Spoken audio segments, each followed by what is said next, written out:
अस्सलाम वालेकुम, कैसे हैं आप सभी लोग। Welcome back to the my new channel. तो गाइस, आज मैंने आपको पहले भी कहा था कि मैं अपने भाई के साथ हॉरर प्रैंक करने वाला हूँ। उससे पहले मैं आया हूँ आंटी की घर पे।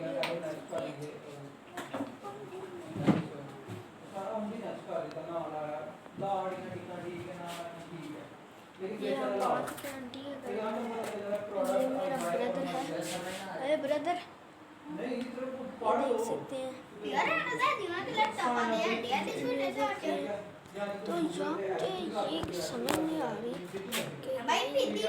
कि लोग बना के चढ़ी जा रहा हूँ, लेकिन व्यू पड़ते ही नहीं है, ना कोई सब्सक्राइब करना ना कुछ। गाइस, मैं आपके लिए व्लॉग बना रहा हूँ, प्लीज़ मुझे लाइक सब्सक्राइब कीजिए। आप मुझे लाइक सब्सक्राइब करेंगे तो फिर मैं आगे करके बहुत बड़े कारनामे करूँगा। आज के लिए बस।